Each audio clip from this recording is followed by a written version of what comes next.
जेको दरसे फ़तह मक्का आहे असल इन बाबति ॿुधायो।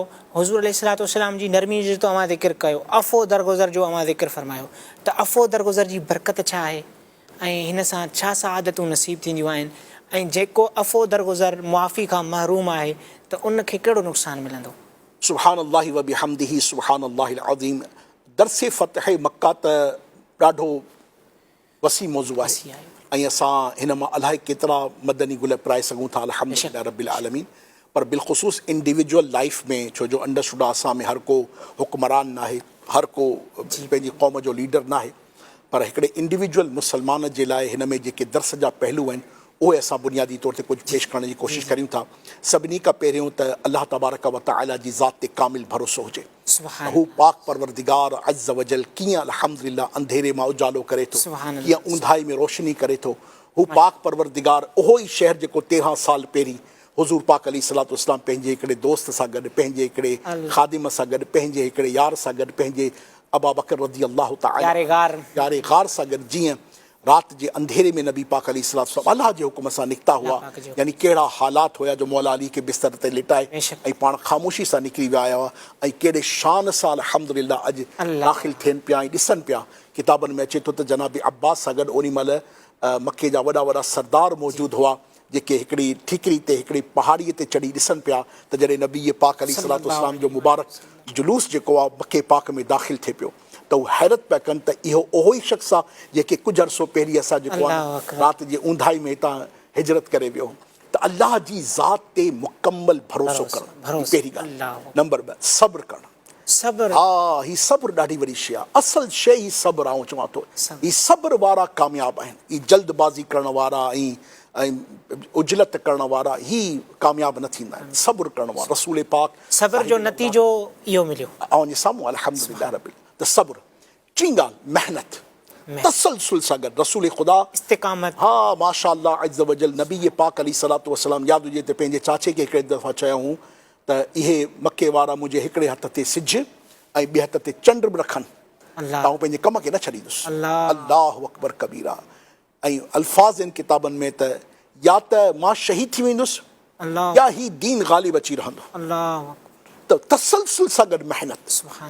ऐं हिन में हुज़ूर पाक सल्लल्लाहु अलैहि वसल्लम जी इस्तक़ामत ते लाखों सलाम। मेहनत खां पोइ इस्तक़ामत जो पहलू आहे। हिन खां पोइ हुज़ूर पाक अलैहिस्सलातु वस्सलाम जिन जी ज़ाते बाबरकात, छो जो सॼी दुनिया जे लाइ सॼी काइनात जे लाइ आइडियल बणिजी आहे। हुज़ूर जी हयात तैयबा जो इहो पहलू जेको नरमीअ वारो असां गुफ़्तगू कई आहे त हिन जे बारे में त पाण क़ुरान करीम में अल्लाह तबारक व तआला इरशाद फरमायो त महबूब अगरि अव्हां में नरमी न हुजे हा न त इहे अव्हां जे वेझे न हुजनि हा। अगरि अव्हां खे असां सख़्तु दिलि ठाहियूं हा, अव्हां में सख़्ती हुजे हा, अव्हां जी तबियत में सख़्ती हुजे हा त इहे अव्हां जे वेझो न हुजनि हा। त हुज़ूर पाक सल्लल्लाहु अलैहि वसल्लम जी तबियत मुबारक में नरमी रखी वई ऐं महबूब ख़ुदा पाण इरशाद फरमायो अल्लाह ताला अज़्ज़ वजल जंहिंखे नरमी अता फरमाईंदो उनखे ज़ीनत अता फरमाईंदो। हा, ऐं जेको असल में नरमीअ खां महरूम आहे उहो ख़ैर खां महरूम आहे। त असां सभिनी खे सम्झणु खपे त असांजी ताक़त, असांजो फ़न, असांजो इल्मु, असांजो उहिदो ही असांजे अंदरि सख़्ती आणे थो या नरमी आणे थो।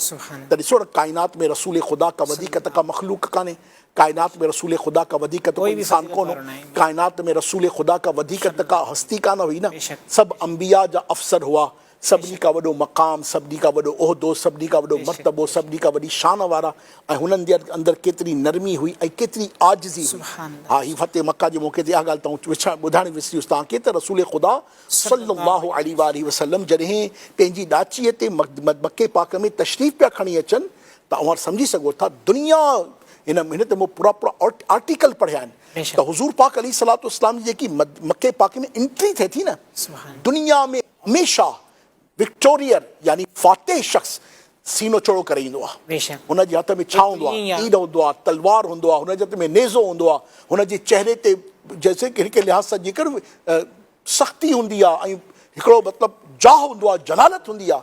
पर क़ुर्बान वञा मिठे महबूब सल्लल्लाहु अलैहि वसल्लम जिन जी ज़ाते बाबरकात किताबनि में अचे थो ॾाचीअ जो जेको कुब हूंदो आहे न, हुज़ूर पाक अलैहिस्सलातु वस्सलाम जिन जो मुबारक मथो अल्लाह जी बारगाह में आजिज़ीअ जे एतबार सां हर हुन कुब खे लॻो हले पियो हुजूर पाक अलैहिस्सलातु वस्सलाम जो अल्लाह तबारक व तआला जी जनाब में आजिज़ीअ जो इहो अंदाज़ हो जो कुबत हर हर में महबूबनि जो मुबारक मथो लॻे पियो इहो अंदाज़ हो त पंहिंजे अंदरि आजिज़ी पैदा कयूं पंहिंजे अंदरि इनकिसारी पैदा कयूं पंहिंजे अंदरि नरमी पैदा कयूं अल्लाह ताला मक़ाम ॾिनो आहे मर्तबो ॾिनो आहे त पोइ आख़िरी ॻाल्हि अर्ज़ु कंदुसि त अफ़ो ऐं दरगुज़र पैदा कयूं हुजूर पाक अलैहिस्सलातु वस्सलाम जी हिकिड़ी हदीस जो मज़मून आहे त जेको चाहे थो न त अल्लाह तबारक व तआला हुनखे हिसाब में नरमी करे अल्लाह अल्लाह अल्लाह। सुभाणे क़यामत वारे ॾींहुं हुनजे हिसाब हर मुसलमान चाहे थो छो त हिसाब जंहिंखां वरितो असां सभु था उहो हलाकत में ये असांजी चाहतूं अहिड़ियूं आहिनि जो असां कम कोन था कयूं न वरी असां अल्लाह ताला असांजे हालत ते रहम करे त टे ॻाल्हियूं महबूब ख़ुदा सल्लल्लाहु अलैहि वसल्लम जी इरशाद फरमाईंदा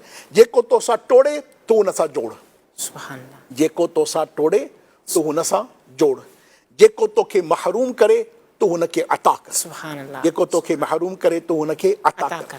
ऐं जेको तो ते ज़ुल्म करे तूं हुनखे मुआफ़ करे छॾ सुभान जेको तो ते ज़ुल्म करे तूं हुनखे मुआफ़ करे छॾ ऐं इहे टे ॻाल्हियूं रसूल ख़ुदा सल्लल्लाहु अलैहि वसल्लम जिन जी ज़ाते बाबरकात में बदरजाए अतम हुयूं बेशक सभिनी खां वधीक हुयूं बेशक। तॾहिं त अल्लाह तबारक व तआला महबूबन करीमन सल्लल्लाहु अलैहि वसल्लम जिन जी शान ऐं अज़मत ऐं अवां जी अख़लाक़ जे मुतअल्लिक़ इरशाद फरमायो आहे लक़द कान लकुम फी रसूलिल्लाहि उस्वतुन हसना सॼी दुनिया जे लाइ आइडियल आहियो ऐं महबूब ख़ुदा जी अख़लाक़ जे बारे में इरशाद फरमायो वइन्नक वइन्नक लअला लअला ख़ुलुक़िन अज़ीम वइन्नक लअला ख़ुलुक़िन अज़ीम ऐं आ महबूब अवां जा अख़लाक़ सुभान अल्लाह वराउल वरा आहिनि सभिनी खां बुलंद अख़लाक़ वारा आहिनि। सिंधी सोशल मीडिया पेज खे लाइक कयो फॉलो कयो ऐं शेयर कयो।